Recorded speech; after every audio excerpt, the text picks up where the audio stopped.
My name is Alice Monroe. I'm 30 years old and I work in IT project management for a mid-sized healthcare company in the Midwest. My life has always been structured, predictable in a way that feels earned. Office days twice a week, gym after work, evenings spent reviewing budgets or reading instead of scrolling. I track my spending the way other people track sports stats, not obsessively, just precisely. I've always believed that if you build your life carefully enough, things don't fall apart without warning. That belief lasted until Liam. Liam Carter is 27, social, effortlessly confident, the kind of man who doesn't enter a room, he becomes the center of it without trying.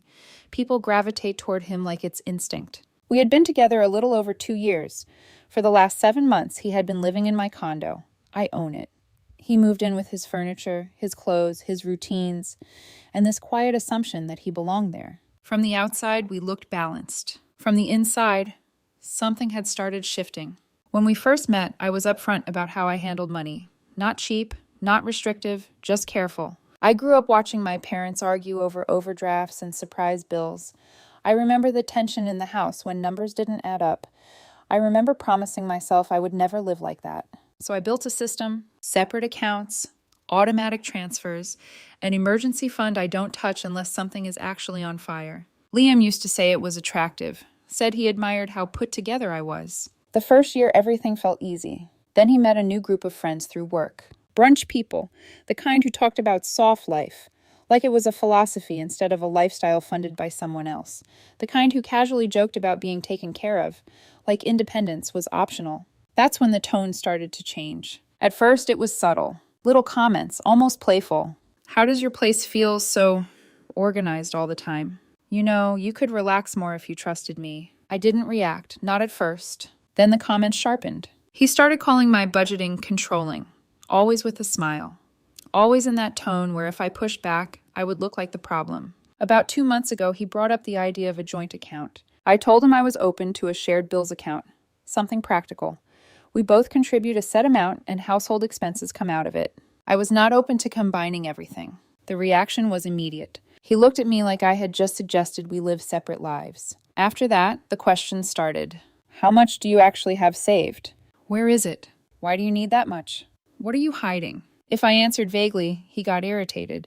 If I gave details, he treated it like negotiation, like the numbers belonged to both of us already. Last week, he came home in a mood, dropped his keys harder than usual, tossed his jacket over the chair without looking at me. We need to talk, he said. Something about the way he said it felt rehearsed, like he had already decided how the conversation would go. He sat at the kitchen table, opened his phone like he was reading notes. I've been feeling financially unsafe with you, he said. I remember pausing, just for a second. Unsafe how? I asked. He exhaled like I was missing something obvious. You have all the power, he said. You own the condo. You have savings. I feel like a guest in your life, not your partner. I nodded slowly. I understand the condo part, I said. That's why I suggested a shared bills account, and I've never asked you for rent. He cut me off. Not asking for rent isn't generosity, he said. It's leverage. That word sat wrong. Leverage implies intent. I wasn't trying to control him. I was trying to protect what I built before he existed in my life. What do you actually want? I asked. He didn't hesitate. Full transparency, full access, not a shared account. Not a system, access. To my savings? I asked. Yes, he said. If we're serious, I should be able to log in, see everything. Have a card for emergencies. I stared at him for a second. Emergencies don't require access to my savings, I said calmly. That's what credit cards and shared accounts are for. He rolled his eyes. That's the problem, he said. You always interrogate me. You make me justify everything. Then he pivoted, said he was tired of having to ask permission to make decisions that affect our life. I asked for an example. He mentioned a trip he wanted to take in April, with friends, expensive enough that it would have wiped out his contribution to shared expenses for months. You don't get to have an opinion, he said. It's my life, but you should support me if we're building a future. That contradiction didn't need pointing out. Then he said it, the sentence that made everything go quiet in my head. You refusing to share your savings? He said. That's financial abuse. He said it cleanly, clearly, like it was a fact. I remember looking at the fridge. There was a sticky note on it, something mundane. Buy oat milk. For a second, my brain fixated on that, because everything around me still looked normal. But it wasn't. Say that again, I said. He leaned forward slightly. If you really trust me, you wouldn't hide money from me, he said. Controlling resources like this is financial abuse. I didn't argue, didn't defend myself. I just looked at him and realized something with absolute clarity. If someone can call you abusive because you won't give them access to your bank account, this doesn't get better. It escalates. I took a breath.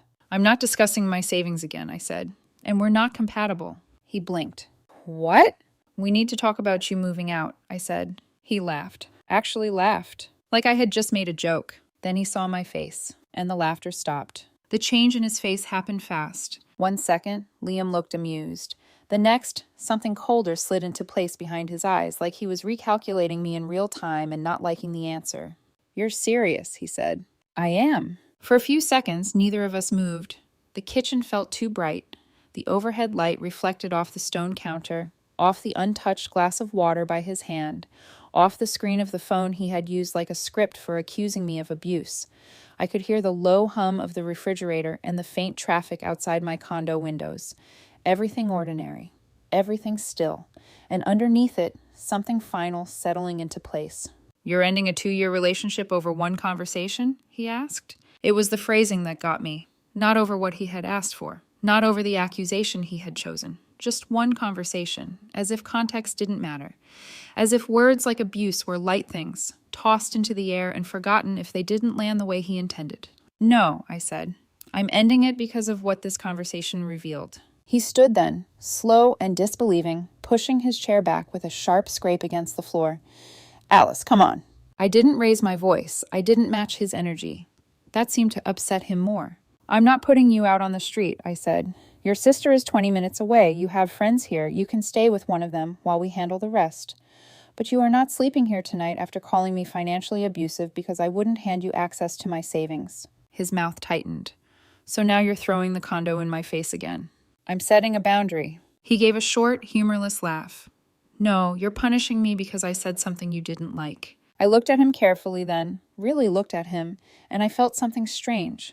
Not heartbreak, not even anger, just distance, as if I had already stepped outside the relationship and was watching it from somewhere quieter, clearer, beyond reach. If you genuinely believe I'm abusive, I said, you shouldn't want to stay here. And if you don't believe that and you use that word to pressure me, then that's manipulative. Either way, we're done. That landed. His expression shifted again, this time into something wetter, shakier. He dragged a hand over his face and then the crying started, except at first it wasn't really crying. It was loud, frustrated, jagged, the sound of someone losing control of the direction of a conversation and trying to force it back with emotion. This is insane, he said. You're making me feel crazy. I held his gaze. No, I'm responding clearly. He turned away from me, then back, pacing once across the kitchen like he needed motion to think. I didn't mean abuse the way you're taking it. How did you mean it? He opened his mouth and closed it again. That silence said enough. I walked to the bedroom and pulled one of my duffel bags from the closet. My hands were steady. That part stuck with me later, how steady they were. I set the bag on the bed and stepped back into the doorway. Pack what you need for a few days, I said. Essentials first. We'll work out the rest in writing. In writing? He repeated, offended now. Are you serious? Yes. You're acting like I'm dangerous. No, I said. I'm acting like precision prevents problems. He stared at me as if I had become someone colder than he had ever imagined. Maybe I had. Or maybe I had just stopped cushioning the truth to make him comfortable. He tried another angle. Fine, he said sharply. Forget access. I don't need access. I just wanted reassurance. I leaned my shoulder lightly against the doorframe and folded my arms. Not defensively, just to keep myself still. Reassurance doesn't come with login credentials. You know that's not what I mean. Then what do you mean? I mean I wanted to feel included, he snapped. I wanted to feel like I mattered in your future. There it was. A better sentence. A softer one. One that would have worked if it had come before the accusation instead of after it. If it had come with vulnerability instead of entitlement. If it had felt true. But all I could hear was the order of things. Access first, abuse second, reassurance third, only when the first two failed. Trust doesn't require shared passwords, I said. He laughed again, but this time the sound cracked. You make everything sound like a policy. No, I said quietly. I make decisions based on reality. For a moment he just stood there, looking at me like he was waiting for me to blink, soften, apologize, reverse course. When I didn't, the hurt on his face hardened into resentment. "You're humiliating me," he said. There's no humiliation here," I said. "We had a serious disagreement about money and values. I chose not to drag it out." He muttered something under his breath I didn't catch. Then louder, "You always do this. You always act like the calm one, so I look irrational." I almost answered that calm wasn't a performance. It was discipline, but I let it go. Some truths don't help in the moment. They only feed the fire. He packed in silence for about 15 minutes. Not complete silence. Drawers opening. Hangers clicking. A zipper pulled too hard. Once the cat let out an annoyed meow from the living room where he had been sprawled on the armchair, disturbed by the sudden movement and tension. Liam shoved toiletries into the bag with jerky hands, then paused to wipe at his face. Still no tears, really. Just anger, wearing the shape of sadness. I stayed near the doorway. I didn't touch his things. I didn't rush him. I just repeated details when necessary. "Take your medication. Bring a charger. Text your sister." At one point, he looked up at me with red-rimmed eyes and said, "I can't believe you're being this heartless."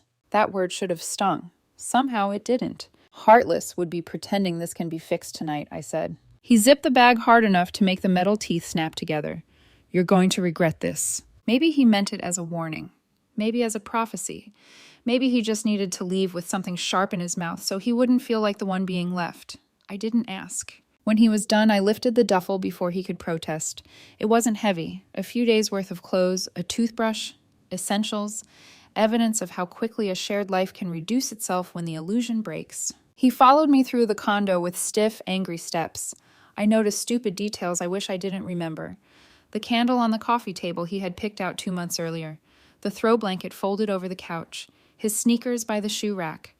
All those little domestic pieces that had once looked like closeness now looked like overlap. Temporary. Misread. At the front door, he stopped.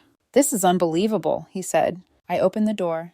"I'll text you within the week with a written 30-day move-out plan for the rest of your belongings." He shook his head like I had become something absurd. "You don't get to turn this into a legal process. I get to keep it clear." His jaw clenched. "You know what? Fine. Keep your money. Keep your systems. Keep your perfect little life." Something in the way he said my life made it sound like an accusation too. As if structure itself were cruelty. As if self-protection were a personal offense. I met his eyes. "Good night, Liam." For a second I thought he might say something else. Something crueler. Something designed to leave a mark. Instead, he looked away first and walked out.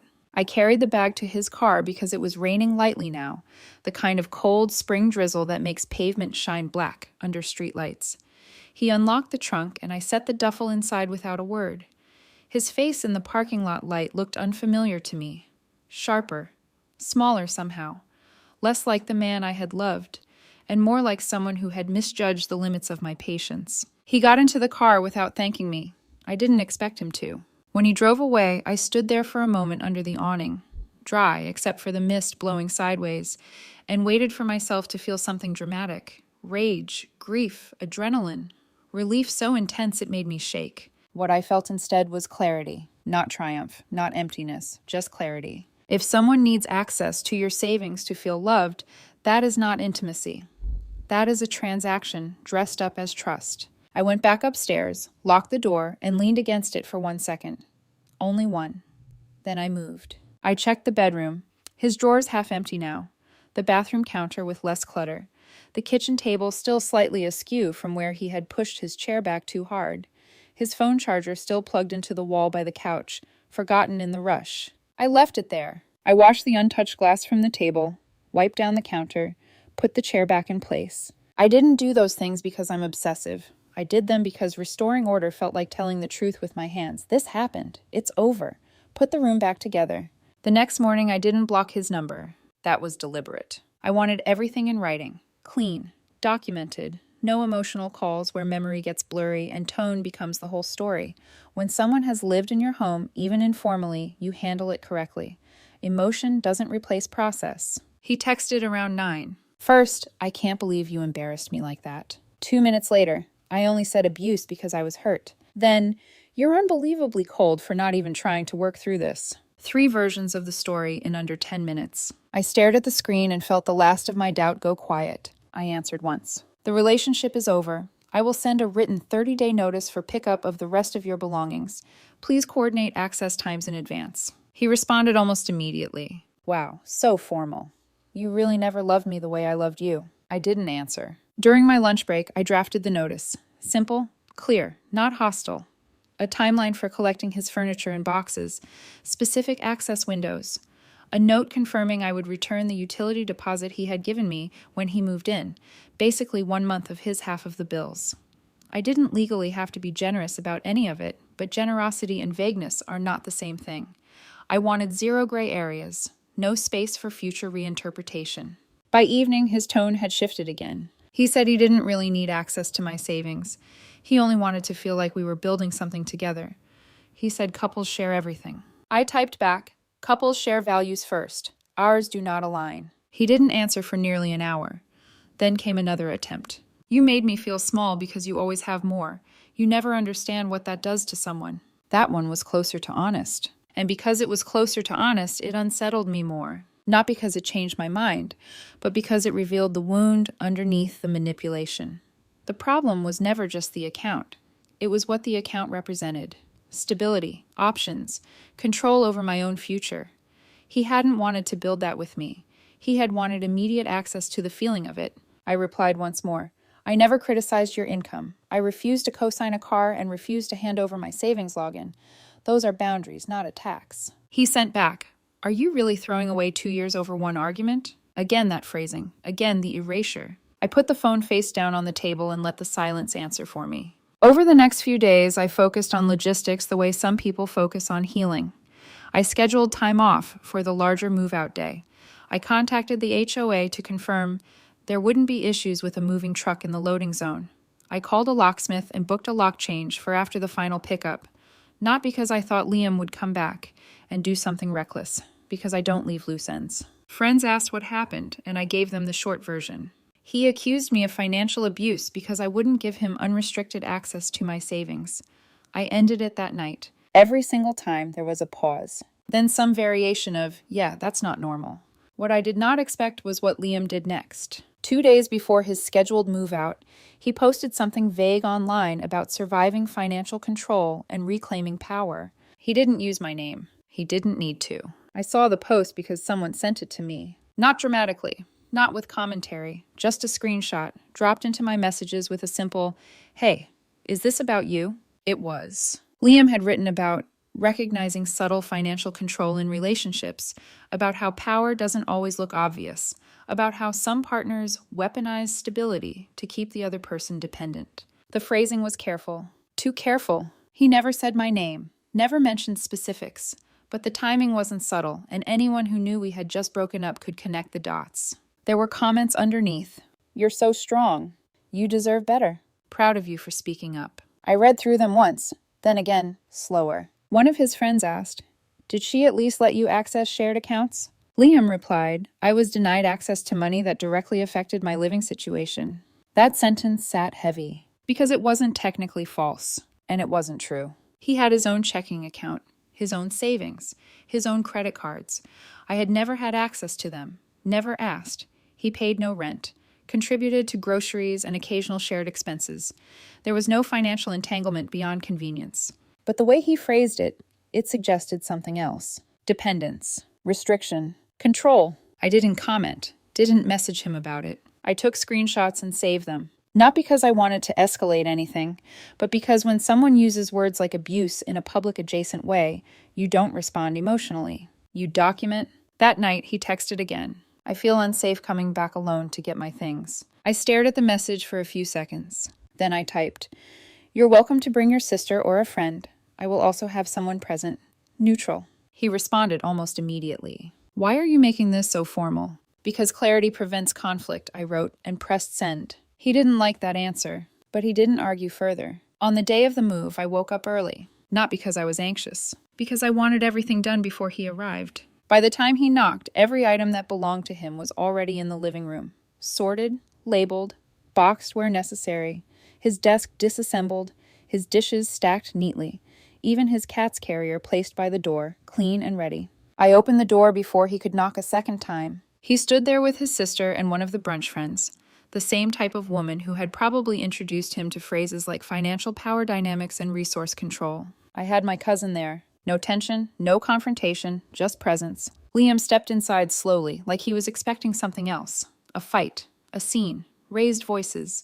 There was none. Everything's here, I said simply. He glanced around, taking in the boxes, the order, the absence of anything that belonged to him outside that contained space. This is a lot, he muttered.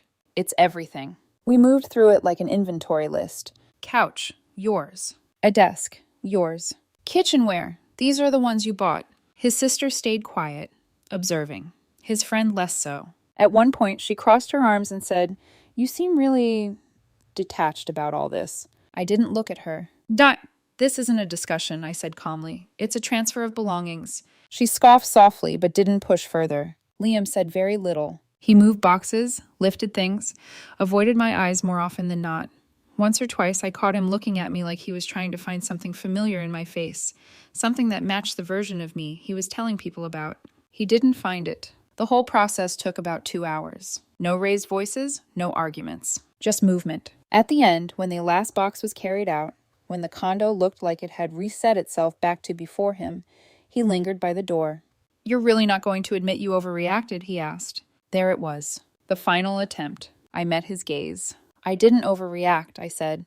I responded to a serious accusation with a clear boundary. He shook his head slowly, like I was the one rewriting reality. Then he left. I closed the door behind him and stood there for a moment, hand still on the handle. Then I locked it. That same afternoon, I had the locks changed. Not out of fear, out of completion. I thought that would be the end of it. I was wrong. 2 days later, I got a message from a number I didn't recognize. It was long, structured, almost clinical in tone. It came from his coworker's sister, the one who had apparently been educating him about financial abuse. She wrote about power imbalances, about how financial control can be subtle and damaging, about how people like me often don't realize the harm they cause. She suggested I consider therapy before I hurt someone else. That was the first moment I felt something close to irritation. Not anger, not defensiveness, just irritation. I read the message once. Then I replied, "Respectfully, you are commenting on a situation you were not present for. I did not combine finances with a boyfriend of 2 years. That is not abuse. Please do not contact me again."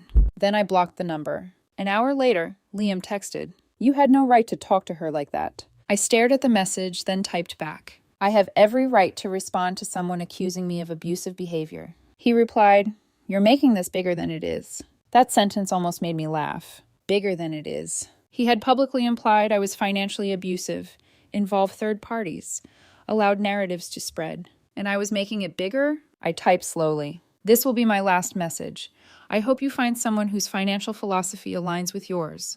I do not accept the label you tried to place on me. I will not discuss this further." He sent a long paragraph in response. I didn't read it twice. I blocked his number. Not out of anger, out of finality. Because I understood something clearly in that moment. When someone reframes your boundaries as abuse and then recruits others to reinforce that version of reality, you don't keep the conversation open. You end the loop. After I blocked him, the silence was immediate. No more shifting narratives. No more accusations dressed as concern. No more attempts to renegotiate what had already been decided.